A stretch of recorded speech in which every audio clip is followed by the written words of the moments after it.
जय हिंद बच्चों, Sanjay public inter college की ऑनलाइन क्लासेस में आपका स्वागत है। विषय है हमारा सामाजिक, इसका पाठ नागरिक शास्त्र, लेसन 1 लोकतंत्र क्या और लोकतंत्र क्यों। कल हमने इसी लेसन को पढ़ाया था। इसके लोकतंत्र क्यों और लोकतंत्र क्या है इसके विषय में जानकारी दी थी। उसके बाद लोकतंत्र ही क्यों और लोकतंत्र के गुण एवं पक्ष में तर्क, ये टॉपिक चल रहा था हमारा। और आज चलेगा लोकतंत्र के दोष एवं विपक्ष में तर्क। पक्ष और विपक्ष, पक्ष तो आप जानते हो और विपक्ष जो विरोधी होता है, जो विपक्ष की बात करता है, और पक्ष की जो अपने फेवर की बात होती है। तो पक्ष और विपक्ष आज हम बताएंगे आपको लोकतंत्र के दोष एवं विपक्ष में तर्क। वैसे तो बहुत सारे 7-8 दोष है इसमें। पहला है अयोग्य की पूजा। क्या है? अयोग्य की पूजा।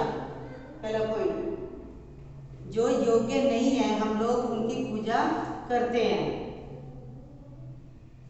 तो अयोग्य की पूजा में प्लेटो और अरस्तु ने लोकतंत्र को मूर्खों की सरकार कहा है। किसकी सरकार कहा है? मूर्खों की सरकार। क्यों कहा? कि जो व्यक्ति योग्य नहीं है, उसको जानकारी इतनी है ही नहीं देश को चलाने की, शासन सत्ता संभालने की, तो हम लोग उनके हाथों में अपनी सत्ता सौंप देते हैं और उनकी पूजा करते हैं। तो उन्होंने बोला है कि मूर्खों की सरकार है।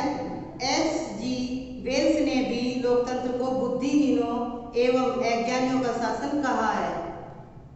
प्रजातंत्र में मूर्ख तथा सिद्धांत सच्चे और झूठे, चरित्रवान एवं चरित्र भ्रष्ट के कमी के कारण चरित्र भ्रष्ट सबको समान रूप से शासन करने का अवसर मिलता है। जिसका चरित्र भी भ्रष्ट हो जाता है, जिसका कैरेक्टर ही अच्छा नहीं है, जिसका बिहेव अच्छा नहीं है, व्यवहार अच्छा नहीं है, उनके हाथों में शासन करने का अवसर, उनको भी शासन करने का अवसर मिलता है।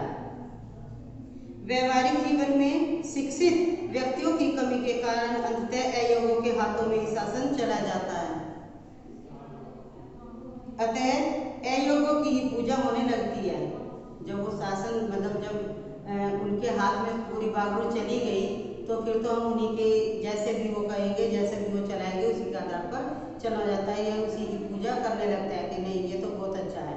चाहे उसने अपने जीवन में जब तक वो शासन में नहीं आया, जब तक सत्ता नहीं संभाली, जब तक वो सरकार के उसमें नहीं आए, तो तब तक चाहे वो कितने भी उन्होंने भ्रष्टाचार या कई बार बहुत से आदमी नेता कितनी जेलों में भी चले जाते हैं, मार पिटाई झगड़ा, और शिक्षित भी नहीं होते तो उनके हाथों में वे भी नेता बन जाते हैं। आपने गांव में देखा होगा एक प्रधान अनपढ़ बिल्कुल, जिसको पता ही नहीं होता कि हाँ क्या मुझे कुछ करना है, और उसके काम काज तो सब दूसरा संभालता है, लेकिन प्रधान वही हो जाता है। बोलते हैं ना कि ये तो बोलने वाला व्यक्ति है, अच्छा काम करेगा, सबकी सहायता करेगा। तो खाली बोलने से ही नहीं होगा, काम करने से भी होगा। उसकी योग्यता भी होनी चाहिए, उसको उस चीज का ज्ञान भी होना चाहिए। सेकंड आता है हमारा साहित्य, कला एवं संस्कृति का विरोधी। लोकतंत्र में उसी कार्यक्रम में धन खर्च किया जाता है जिससे अधिक मत प्राप्त किया जा सके, और साहित्य, कला एवं संस्कृति का विकास पर जितना ध्यान दिया जाना चाहिए वो उतना ध्यान नहीं दिया जाता। इस आधार पर लोकतंत्र को साहित्य, कला एवं संस्कृति का विरोधी कहा जाता है। समझ में आया बच्चों? हम उस चीज पर इतना ध्यान नहीं देते जितना देना चाहिए, और फिर क्या बन जाता है उसका? वो विरोधी बन जाता है। थर्ड आता है हमारा दलगत बुराइयां। थर्ड नंबर पे क्या है? दलगत बुराइयां। लोकतंत्र का कार्य दल प्रथा। दल होता है, जैसे कहते हैं ना, बहुत सारा दल इकट्ठा, बहुत सारे व्यक्ति इकट्ठे होना, या बहुत सारे जनता जैसे किसी भी काम को करना, बहुत सारे अधिक, एक से अधिक की काउंटिंग में जो आते हैं, पूरा दल इकट्ठा हो जाता है। तो दल प्रथा के आधार पर होता है। इस कारण राजनीतिक दल कपट को प्रोत्साहित करते हैं और स्वाभाविक आदर्शों को हीन बनाते हैं। हीन का मतलब है हीनता, कि उससे घृणा करना ना, हीन छोटी उसमें सोच लेना, हीन भावना का अपने दिमाग में हीनता लाना, और राष्ट्र के जीवन में फूट डालते हैं। ये दल हमेशा स्वार्थ सिद्धि में लगे रहते हैं, अपने ही स्वार्थ में लगे रहते हैं, एवं देश में दूषित वातावरण का निर्माण करते हैं और जनता के समक्ष भ्रामक आदर्श प्रस्तुत करते हैं, और निर्वाचन के समय दलगत बुराइयां और उभर कर सामने आ जाती है। जब भी दल एक दूसरे को नीचा दिखाने की चेष्टा करता है, एक दूसरे को नीचा दिखाना कि मतलब अपने आप को ऊपर रखने की, अपने आप की बात रखने के लिए तैयार रहते हैं, तो नीचा दिखाने की जो चेष्टा करते हैं, दलगत बुराइयों के परिणाम स्वरूप पारस्परिक कटुता और द्वेष में वृद्धि होती है और नागरिक जीवन अशांत हो जाता है। 4 नंबर पर आता है हमारा समय तथा धन का अपव्यय। समय, हमारा जितना भी टाइम होता है वो सारा बेकार हो जाता है और धन भी खर्च हो जाता है। तो लोकतंत्र में चुनाव पर करोड़ों रुपए खर्च होते हैं। जब चुनाव होते हैं तो उसमें कितना कुछ पैसा सब कुछ खत्म हो जाता है, और चुनाव की प्रत्याशा में ही जनता बढ़ने वाली महंगाई से भयभीत हो जाती है। चुनाव तो होते हैं और जो उसमें खर्च होता है वो सारी भरपाई किससे होती है, वो सब जनता से निकाला जाता है, तो उससे वो भयभीत हो जाती है। साथ ही मंत्रियों की संख्या अधिक रहने से भी जनता के धन का अपव्यय होता है। इसके अतिरिक्त जनता के प्रतिनिधियों के वेतन और भत्ते के रूप में राष्ट्रीय आय का एक बहुत बड़ा भाग अनावश्यक रूप में खर्च हो जाता है, मतलब जिसका कोई जरूरी नहीं है, वो किसी काम में नहीं आया, अनावश्यक होता है वो। और नहीं तो चुनाव है या कहीं भी कुछ भी है वो बिना पैसों के हो सकता है, अगर हर किसी में सहनशीलता और अच्छा व्यवहार हो, लड़ाई झगड़े में या किसी के विरोधी ना हो, तो खर्च होगा ही क्यों, बिल्कुल भी नहीं होने का। 5वें नंबर पर आता है हमारा धनवानों की प्रबलता। धनवानों की प्रबलता, इस पद्धति के कारण अमीर धन के बल पर गरीब मतदाताओं का मत खरीद रहे हैं, यानी कि जब वोट पड़ती है, चुनाव होते हैं, तो वो पैसे के बल पर उनकी वोट खरीद लेते हैं, खरीदकर चुनाव जीत जाते हैं, और निर्वाचन में चुने जाने के बाद वे धनवानों के हितों की ही रक्षा करने लगते हैं। इस प्रकार गरीबों को सब तरह से नुकसान उठाना पड़ता है, इसमें पिसता गरीब ही है। 6 नंबर पर आता है अनुत्तरदायी शासन। लोकतंत्र उत्तरदायी शासन है, परंतु व्यवहार में यह अनुत्तरदायी शासन हो जाता है। इसमें उत्तरदायी केंद्र बिंदु को ढूंढना कठिन है। प्रजातंत्र में शासन एक अव्यवस्थित भीड़ के हाथों में रहने के कारण किसी एक व्यक्ति को उत्तरदायी ठहराना कठिन होता है। इस प्रकार जनता के प्रतिनिधि भी चुनाव जीतने के बाद अपने उत्तरदायित्व को भूल जाते हैं कि हमें क्या करना है। वो उस टाइम पे तो सब कुछ याद होता है, उसके बाद अपने जो वायदे भी होते हैं वो भी भूल जाते हैं। इस प्रकार जनता के हितों को ध्यान में नहीं रखकर केवल दल विशेष के हितों का ध्यान रखा जाता है। फिर वो जनता पर ध्यान नहीं रखते। इस टाइम चुनाव के समय पे जनता का ध्यान आता है। जब चुनाव होंगे तो डोर टू डोर, घर घर जाकर वोट मांगेंगे, सब चीज़ की कहेंगे कि हम ये भी करेंगे आपके लिए, ये सुविधा करेंगे, ये करेंगे। हर गांव हर घर गिनती में आ जाता है, लेकिन जब वो बन जाते हैं उसके बाद जनता कहीं कुछ करे और उनको जितना वो पैसा खर्च होता है वो सब पब्लिक से ही निकाला जाता है। 7 नंबर पे आता है कोरा आदर्शवाद। कोरा यानी कि बिल्कुल लिखित में या कुछ में, तो प्लान बिल्कुल। लोकतंत्र कोरे आदर्शवाद पर आधारित है, क्योंकि इसमें व्यवहारिक पक्ष पर ध्यान नहीं दिया जाता और यह समानता और स्वतंत्रता जैसे सिद्धांतों पर अवश्य आधारित है। हिटलर क्योंकि इसमें व्यवहारिक पक्ष पर ध्यान नहीं दिया जाता, यह समानता और स्वतंत्रता जैसे सिद्धांतों पर अवश्य आधारित है, परंतु व्यवहार में समानता और स्वतंत्रता कहीं दिखाई नहीं देता। जो उनका व्यवहार होता है उसमें कहीं समानता, यानी कि हाँ हम भी दूसरे व्यक्ति को कुछ समझे कि ये भी एक अच्छा इंसान है या ये अच्छा कार्य कर सकता है, चाहे वो कितना भी शिक्षित हो, पर जब उनके हाथ में पावर आ जाती है, जिसकी किसी के भी हाथ में आ जाती है, वो दूसरे को समझना छोड़ देता है, यानी कि उनकी इग्नोर वाली करने वाली बात हो जाती है। हाँ करेंगे पर काम अच्छे से नहीं करेंगे। और लास्ट का आता है हमारा अंधभक्ति। अंधभक्ति ये है अंधभक्ति।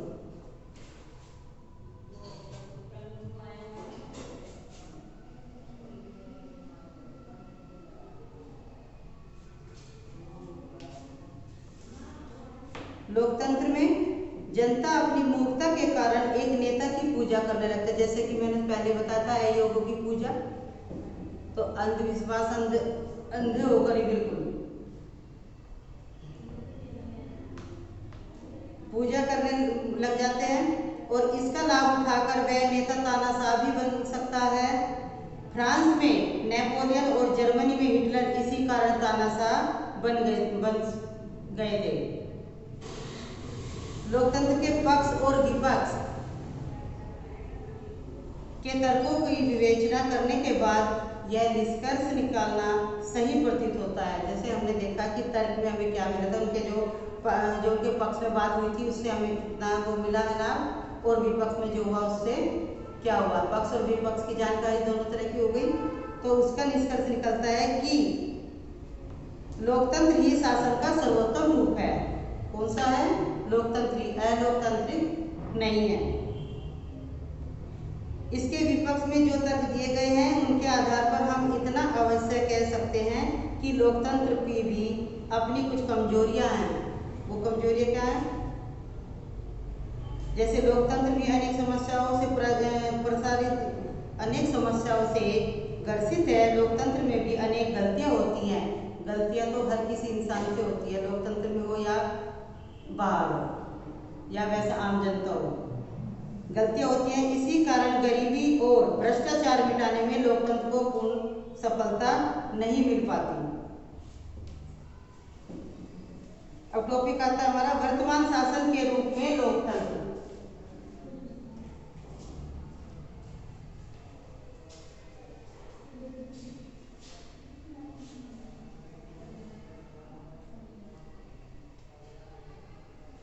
सर्वोत्तम शासन के रूप में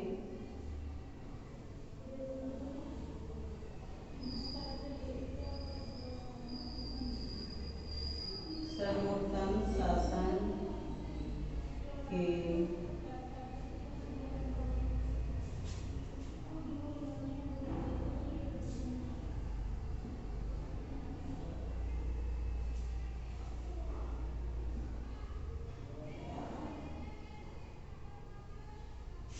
लोकतंत्र सभी बाधाओं में रहते हुए भी आजकल लोकतांत्रिक शासन व्यवस्था को ही सर्वोपरि माना जाता है। सबसे अच्छा शासन माना जाता है जो लोकतांत्रिक देश है, जिस देश में। इसका मुख्य कारण यह है कि लोकतंत्र एक उत्तरदायी शासन होता है, अपनी जिम्मेदारी समझता है। इसमें सही निर्णय लेने की क्षमता है। मतभेदों और संघर्षों को दूर करने की भी क्षमता होती है, तथा इसमें गलतियों को ठीक किया भी जा सकता है। कोई गलती भी हो जाती है तो उसको भी ठीक किया जा सकता है। और लोकतंत्र अपने सम्मान की परवाह के बिना भी अपने नागरिकों का सम्मान बढ़ाने के लिए सचेत रहता है। यानी कि अपने जो नागरिक हैं, हमारे जो देश के नागरिक हैं, कहीं और जाते हैं तो उनका भी सम्मान करने में वो सचेत रहते हैं। इस कथन से सहमति प्रकट की जा सकती है कि हाँ, असम्मानित लोकतंत्र मैं तुझे प्यार करता हूँ। यानी कि मुझे जो हमारा जो लोकतंत्र है, जो जिस देश में लोकतंत्र की सरकार लोकतंत्र है और हमारी सरकार जो काम करती है, तो अगर कोई गलती भी होती है उसका भी सुधार करती है और सबके की बात करती है और सबको समान न्याय मिलता है। समान उनको शिक्षाएं हैं या कोई भी चीज़ है वो सबको पूरी सभी जनता के लिए होती है। अब टॉपिक आता है हमारा लोकतंत्र का बृहत्तर अर्थ। फोन नंबर पे ये हमारा सब कुछ अब तक जो चल रहा था, ये थर्ड पॉइंट के अंदर था लोकतंत्र ही क्यों, इसके विषय में चल रहे थे जो। अब चलता है लोकतंत्र का बृहत्तर अर्थ।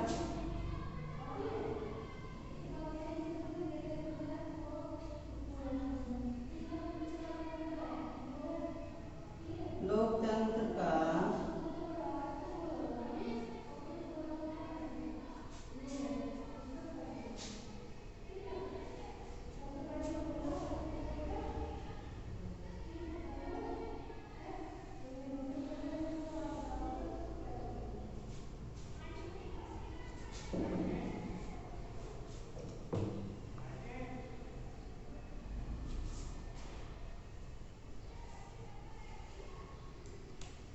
देखिए, लोकतंत्र का सही अर्थ हम इस प्रकार, जैसे हमने बताया पक्ष विपक्ष की बात कर ली, कितने सारे लोग सबने अपना वो दिए हैं कि भाई हम जो शिक्षित है उसी को सरकार के चुने ना, जरूरी थोड़ी है कि पैसा है उसके पास तो हम उसी को ही राजगद्दी सौंपेंगे, ऐसा नहीं है।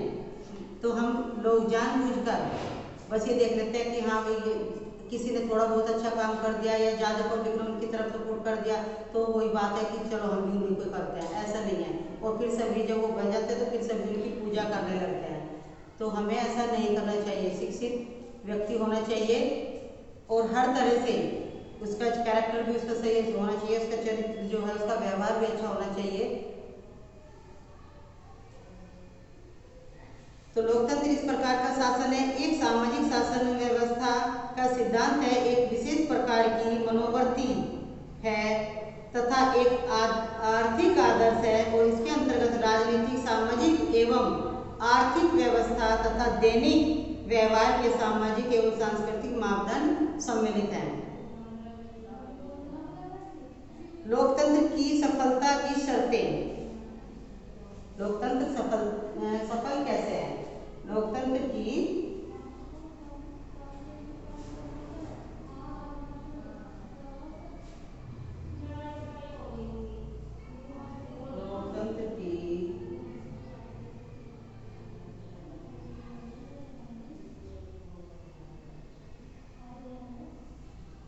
सफलता की शर्तें, देखिए बहुत सारी शर्तें हैं। नंबर 1 है स्वस्थ एवं सच्चा जनमत। नंबर 1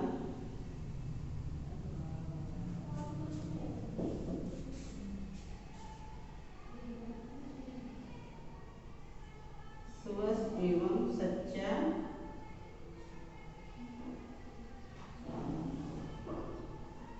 जनमत।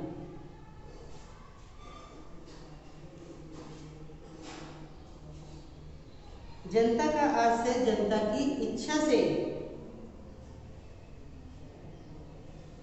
जनता की इच्छा से है और जनता की इच्छा ही लोकतंत्र का आधार तथा पथ प्रदर्शक है।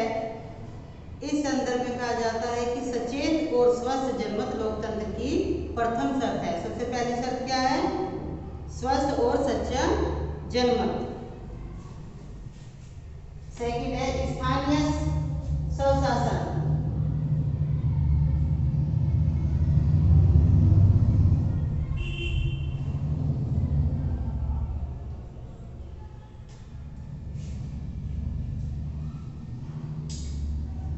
स्थानीय स्वशासन।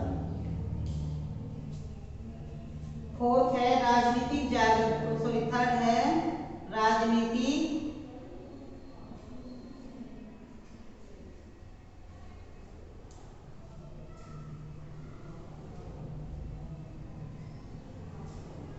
जागृति।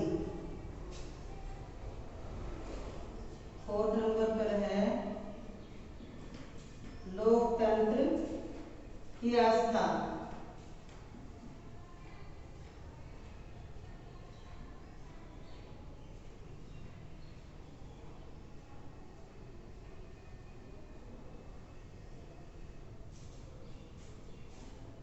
और 5 नंबर पर है नागरिकों की संचालिका।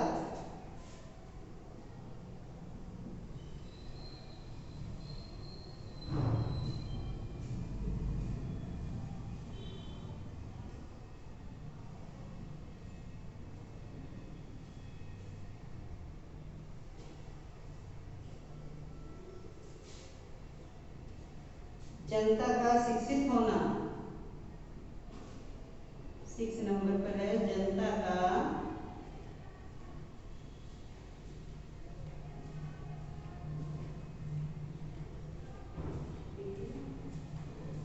शिक्षित होना।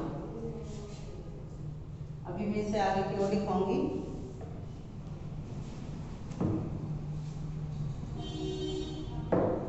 7 नंबर पे आर्थिक समानता।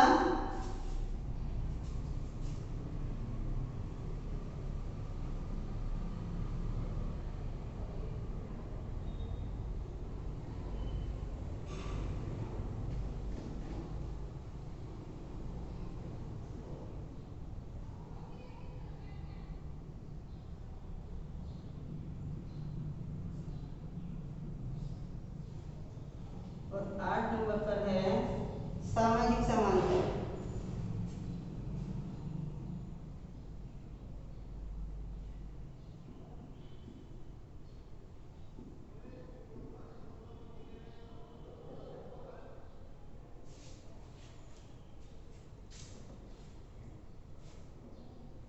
तो देखिए ये 8 शर्तें हैं लोकतंत्र की सफलता के लिए। तो स्वस्थ और सच्चे जनमत मैंने समझा दिया आपको। सेकंड आता है स्थानीय स्वशासन। स्थानीय स्वशासन लोकतंत्र की सर्वोत्तम पाठशाला है। स्थानीय स्वशासन में कार्य करने के बाद जनता को लोकतंत्र संचालन कला की शिक्षा प्राप्त हो जाती है। और इस संबंध में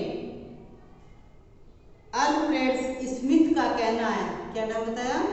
अल्फ्रेड स्मिथ, लोकतंत्र के सभी रोगों का निदान रोगों मतलब यह है कि लोकतंत्र के सभी रोगों का निदान अति लोकतंत्र से हो सकता है।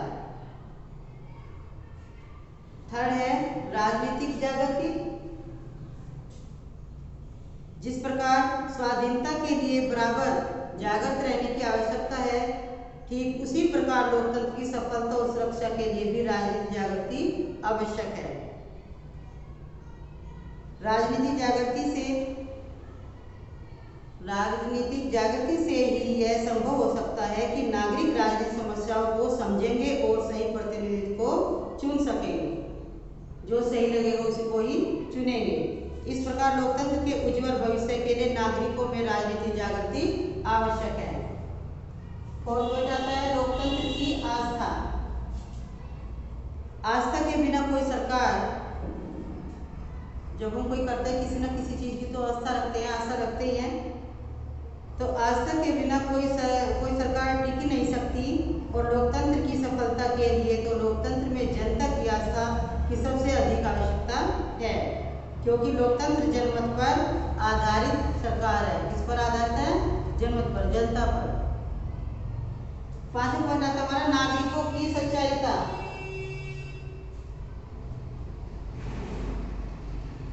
लोकतंत्र की सफलता हेतु जनता का सच्चाई होना आवश्यक शर्त है।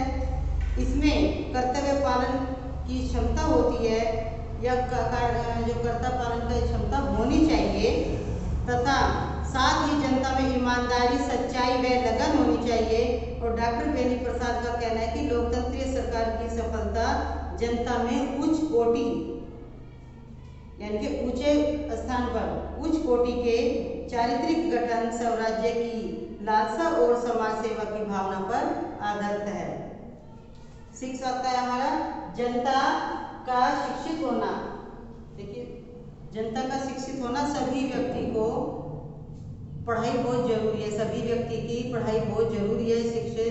उनको शिक्षित होना बहुत जरूरी है। अगर वो अनपढ़ होंगे, चाहे हम उनको कैसे भी कुछ भी काम कराने के लिए तैयार कर ले, उनको लिखे हुए तो कुछ समझ ही नहीं आएगा कि इस पे लिख क्या रखा है। बस मुंह से बोला हुआ समझ में आएगा कि उन्होंने ये बोला। तो जनता को यानी कि सभी व्यक्ति को शिक्षित होना जरूरी है। लोकतंत्र में जनता का शासन होता है, इसलिए आवश्यक है कि जनता शिक्षित हो और शिक्षित जनता के बिना लोकतंत्र की सफलता की आशा करना व्यर्थ है, बेकार है। क्योंकि शिक्षा के बिना नागरिक न तो अपने अधिकारों का उपयोग सही तरीके से कर सकते और न अपने कर्तव्यों का पालन ही कर सकते। शिक्षित रहने पर ही जनता मतदान के अधिकार का भी उचित प्रयोग कर सकती है। जब वो शिक्षित होगा, उसको पता होगा कि ये व्यक्ति है या ये नाम लिखा हुआ है, और जैसे जिस दिन मतदान होता है अधिकतर ये होता है जो उनके वहाँ एजेंट खड़े रहते हैं, वो कहते हैं ना, बस एक पहचान बता देते हैं कि उस पर वोट डाल के आना। तो नाम तो उन्हें पढ़ना नहीं आता, बस वो पहचान हो जाती है कि उसकी ऐसा बताया था, इसी पे इससे कलर है या रंग है, या कोई आकर कोई ना कोई उन्हें चिन्ह ऐसे समझा देते हैं कि वहीं पे करके आना, और बाद में पता लगता है कि हमारे तो वोट दूसरे व्यक्ति पे चली गई। इसलिए पढ़ा हुआ होना बहुत जरूरी है। मतदान को सार्वजनिक बनाने के लिए शिक्षा का द्वार सभी व्यक्तियों के लिए खुला होना चाहिए। 7th आता है हमारा आर्थिक समानता। आर्थिक समानता के सिद्धांत पर आधारित है कि समानता में भी आर्थिक समानता का महत्व बहुत अधिक है। आर्थिक समानता का अर्थ है कि सभी नागरिकों को अर्थोपार्जन के लिए समान अवसर मिले, सबको समान और इतनी मजदूरी अवश्य मिले कि उनकी आवश्यकताएं की पूर्ति हो सके। इसके महत्व के संबंध में कोल ने कहा है, सबके में अलग अलग राइटर में, हर किसी में किसी ना किसी राइटर ने कुछ ना कुछ लिखा है। तो इसमें कोल ने कहा है कि आर्थिक समानता के अभाव में राजनीतिक स्वतंत्रता निरर्थक है। लास्ट पॉइंट आता है हमारा सामाजिक समानता। आर्थिक समानता के साथ साथ सामाजिक समानता भी नागरिकों को अवश्य प्राप्त होनी चाहिए, और गरीब अमीर, धर्म, जाति, रंग आदि के आधार पर भेदभाव नहीं किया जाना चाहिए, और इन चीजों में बहुत ज्यादा भेदभाव होता है। इस प्रकार लोकतंत्र में सामाजिक समानता की सबसे अधिक आवश्यकता है। यदि ऐसा नहीं होता तो नेपाल में लोकतांत्रिक व्यवस्था के लिए इतना बड़ा जन आंदोलन क्यों चलता। म्यांमार में सू की जो सरकार थी, सू की कैद में रहकर भी देश में लोकतंत्र की बहाली के लिए बेचैन क्यों रहती। लोकतंत्र में जनता की सक्रिय भागीदारी से लोकतंत्र की समस्याओं पर भी विजय प्राप्त की जा सकती है। देखिए, अगर हमारे देश का, हम दूसरे देश की तो बात करें, अपने ही देश को देख लें, हमारे देश में भी ऐसे बहुत सारे अभी व्यक्ति ऐसे हैं जिनको शिक्षा प्राप्त नहीं है। बहुत सारे गांव ऐसे हैं जहां स्कूल नहीं खोले गए, वो बच्चे दूर जाने के लिए असमर्थ है, दूर नहीं जा सकते, उनके पास इतना पैसा नहीं होता, इतनी मजदूरी नहीं होती है, सभी के पास जमीन भी इतनी नहीं है कि जो उसी से ही वो कर ले। तो हर किसी को अपने बच्चों को पढ़ाने के लिए या पढ़ने के लिए उत्सुकता होनी चाहिए उसके अंदर। तो बच्चों, ये हमारा लेसन यहीं पे समाप्त होता है। इस लेसन की 2 वीडियो है, दोनों बड़े ध्यान से देखिएगा कि लोकतंत्र क्या है, इसमें पूरी जानकारी आपको दी गई है और पक्ष विपक्ष के विषय में बताया गया है। ठीक है, धन्यवाद।